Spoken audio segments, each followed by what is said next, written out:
Self confidence இருக்க ஒருத்தங்க idea மட்டும் தான் ஜெயிக்க முடியும். வாழ்க்கையில பண்ணாத பிசினஸ் கிடையாது, பார்க்காத தோல்வி கிடையாது. புத்தக கண்காட்சிக்கு புக் வாங்கணுங்கிறதுக்காக போனா அங்க பார்த்தா பெரியார் திட்டல ஒரு புத்தக கண்காட்சி போட்டாங்க. அங்க கொஞ்சம் ரேட் கம்மியா இருந்தது. அங்க போய் 3 நாளா நான் ஸ்டால் போட்டு உட்கார்ந்துருக்கிறேன். 300 ரூபாய்க்கு தான் புக் வித்தது. கடுப்பாயிருச்சு. நான் போய் கோபப்பட்ட ஆர்கனைசர்ஸ்ட்ட, சார் என்ன சார் நீங்க ஃபுட் இல்ல, ஸ்நாக்ஸ் இல்ல, டெல்லி அப்பளம் இல்ல, அப்புறம் எப்படி பாக்கிறதுக்கு வருவாங்க புக்ஸ் வாங்குவாங்க. அவருக்கு கோபம் வந்துருச்சு. நீ வேணா ஸ்டால் போட்டுக்கையா, எனக்கு ரெண்ட் வேணான்னு டக்குன்னு ஒரு அரேபியன் ஹட்டை போட்டு அவங்களோட ஈபிலேயே எடுத்து ஒரு மைக்ரோவேவ் அவனை போட்டு எதையாவது நம்ம விக்கணுமே, என்ன பண்றது? சரி, அந்த ஏரியால டீ கடை இருக்குன்னு பார்த்தா டீ கடையே இல்ல. எக்மோர்ல கொஞ்சம் தூரம் தள்ளி போனா ஒரு டீ கடை, ரொம்ப பேடா டீ போட்டார். அந்த டீயை மனுஷனால குடிக்கவே முடியாது. அவர் டீ கடையை சாத்துற வரைக்கும் வெயிட் பண்ணி சாத்துற பிறகு அவர்கிட்ட போய் பேசுறாங்க, உங்களுக்கு என்ன பிரச்சனை, ஏன் இவ்வளவு மோசமா டீ போடுறீங்க?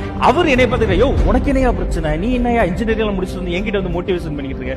நான் சொன்னேன், அண்ணன் நான் ஒரு ஆப்பர்ச்சுனிட்டி தரேன் உங்களுக்கு, நான் ஒரு அட்வான்ஸா ஒரு கேஷ் தரேன், ஒரு கண்டெய்னர் தரேன். தண்ணி கலக்காம ஏலக்காய் போட்டு இஞ்சி தட்டி போட்டு நான் சொல்ற பதத்துல நாட்டு சக்கரை போட்டு எனக்கு ஒரு 100 டீ கொடுங்க, அட்வான்ஸா இருந்தாங்க, கேஷ் வச்சுக்கோங்க. அவர் அசந்துட்டார். சரி ஓகே, 100 டீ கொடுத்தார். ஒரு டீ 5 ரூபாய்க்கு அவர்கிட்ட வாங்கினேன். உள்ள கொண்டு போறேன். கொண்டு போய் என்னுடைய அரேபியன் ஹட்ல அதே டீயை பேப்பர் கப்ல ஊத்தி என் தலைக்கு மேல ஒரு தொப்பி போட்டுக்கிட்டேன், கையில கிளவ் போட்டுக்கிட்டேன். தமிழ் மூலிகை தேநீர் 25 ரூபாய்க்கு வித்தேன். 2 நிமிஷம் கூட இல்ல, எல்லாரும் குடிச்சிட்டாங்க. அதுல ஒரு பப்ளிஷர் சொன்னார், தம்பி டீனா இது டீ, இந்த வெளியில ஒரு டீ கடைக்காரன் போடுறான், கழுத மூத்திர மாதிரி போறான் தம்பி, உங்ககிட்ட கத்துக்கணும் தம்பினார். குடிச்சிட்டான். போடு.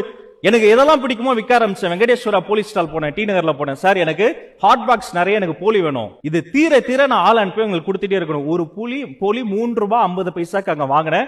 அதே போலியை கொண்டு போய் பேப்பர் பிளேட்ல வச்சு மேல வடிவேல் சொல்ற மாதிரி கொத்தமல்லியை தூவி சீஸ திருக்கி போட்டு சாஸ்ல ஆன் எழுதி தமிழ் மூலிகை போலின்னு வித்தேன். 3 ரூபாய் 50 பைசாக்கு வாங்கின போலி 35 ரூபாய்க்கு வித்தேன். ஒரு பப்ளிஷர் கேட்டார், தம்பி இங்க மட்டும் தானா வெட்டிங் ஆர்டர் எல்லாம் எடுப்பீங்களா?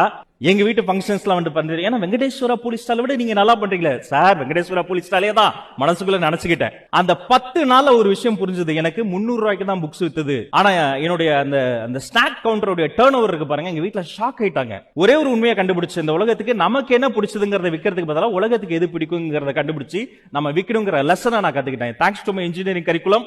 எல்லா விஷயத்துக்கும் ஒரு டெஃபினட் ஸ்டார்ட் இருக்கு, ஒரு டெஃபினட் எண்ட் இருக்கு. ஒரு ப்ராசஸ் தான் என்ன, ஒரு ப்ராஜெக்ட் தான் என்ன, எப்படி அப்ரோச் பண்ணணும், எப்படி லெவரேஜ் பண்ணணும், ஒரு லாஸ் எப்படி காம்பன்சேட் பண்ணணும், ப்ராஃபிட்டை தலைக்கு எடுத்துக்காம எப்படி மனசுக்கு எடுத்துக்கணுங்கிறது எல்லாத்தையுமே இன்ஜினியரிங்ல கத்துக்கிட்டேன். இன்ஜினியரிங் சிலபஸ் மட்டும் கத்துக்கவே இல்லை. பட் அதனுடைய லைஃப் கடைசி லாஸ்ட் மந்த் வரைக்கும் கூட ஹெல்ப் பண்ணுச்சு. புத்தகத்தை எடுத்துக்கிட்டு ஒவ்வொரு ஊரா போய், ஒவ்வொரு ஸ்கூல்ல போய், மான்ஃபோர்ட்ல போய் 2 பஸ் மாறி போய் அந்த ஃபாதர் கிட்ட கெஞ்சுவான், இது எஜுகேஷனல் புக்ஸ், இது எப்படியாவது நீங்க வாங்கிக்கங்க. அவர் ஓகேப்பா நான் யோசிச்சு சொல்றேன், இந்த யோசிச்சு சொல்றேன்னு கேட்கறதுக்காக 2 பஸ் மாறி 12 மணி நேரம் டிராவல் பண்ணி போய் அவரை போய் பார்த்த அனுபவம் இருக்கு பாருங்க. அப்புறம் தான் நான் கொஞ்சம் நிதானிச்சேன். நாம போய் ஒருத்தரை பாக்குறோம், அப்ப அவருடைய சாய்ஸ்ல ஒன்னா இருக்கிறோம், அவரு நம்மள பார்க்கணும். அப்ப நாம என்ன பண்ணணும், டிஜிட்டல் பிரசன்ஸ் வேணுங்கிறத நான் உணர்ந்துகிட்டேன்.